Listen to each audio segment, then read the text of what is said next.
William Galibert, Europe Nuit. autour du monde. Et comme promis, on va revenir avec vous, Henri Gershon, bonsoir. Bonsoir William. Sur les élections de mi-mandat qui se tiennent en ce moment aux États-Unis. Annoncer ces élections comme un désastre pour le président Obama.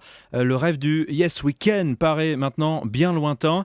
Et les 2 prochaines années à la Maison-Blanche, Henri, pourraient bien ressembler à un purgatoire. C'est vrai William, mais rappelons tout de même que depuis 1945, il n'y a eu, je crois, qu'un seul président en second mandat qui n'a pas perdu au Sénat, c'est Bill Clinton. Il faut dire que lui avait déjà beaucoup perdu pendant son premier mandat. Il avait même failli être chassé de la présidence à cause de l'affaire Lewinsky. Mais c'est vrai que Barack Obama n'est plus à la fête, 42% d'opinion favorable, c'est très peu en Amérique, même si ailleurs on s'en contenterait volontiers. Le président s'est retrouvé pris entre deux feux, avec d'un côté des républicains qui tapent comme des sourds pour transformer cette élection en référendum contre lui, et de l'autre, des élus démocrates sur la défensive, voulant montrer qu'ils ont leurs propres idées, parfois même à rebours de sa politique, dans une sorte de lui c'est lui, moi c'est moi, pas très glorieux. Mais attendons les résultats, il peut toujours y avoir des surprises, avec des scores plus serrés que prévus dans certains États. Oui, justement, en attendant ces résultats, est-ce que la campagne électorale qui a été menée ces dernières semaines aux États-Unis a déjà pu souligner certaines grandes tendances ? Oui, il y a d'abord une évidence, ces élections sont importantes, des réformes cruciales, des nominations en dépendent, mais elles n'intéressent pas. 60% d'abstention prévue, surtout parmi les jeunes. La désaffection de la politique est donc une constante en Amérique, comme dans les autres grandes démocraties occidentales. Deuxième tendance, ce sont les électeurs les plus radicaux dans chacun des camps qui sont les plus concernés. Il faut donc leur parler.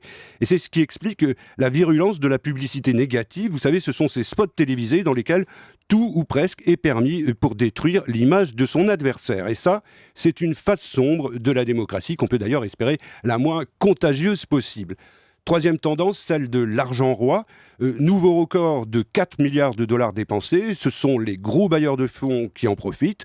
Leur générosité n'est pas gratuite. Elle leur permet d'imposer leurs diktats, parfois même leurs lubies. Et ça non plus, ce n'est pas le meilleur de la démocratie américaine.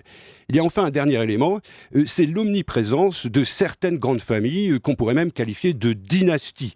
On le voit par exemple en Géorgie avec Michelle Noon, la fille de Sam Noon, une ancienne figure du Sénat, ou Jason Carter, le fils de l'ancien président Jimmy Carter. Et sans vouloir lui retirer ses mérites ou sa compétence, comment ne pas inclure Hillary Clinton dans ce phénomène dynastique ?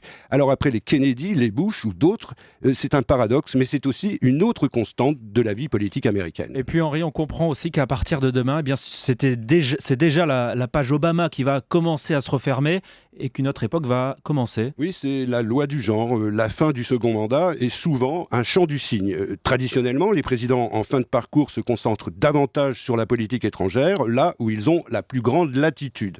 Et entre la Russie, l'Iran ou la guerre en Irak, il y a de quoi faire. Sur le plan intérieur, il y a encore de grands projets sur le feu, mais là, tout dépendra des compromis entre le président et les chambres. Personne n'y croit vraiment.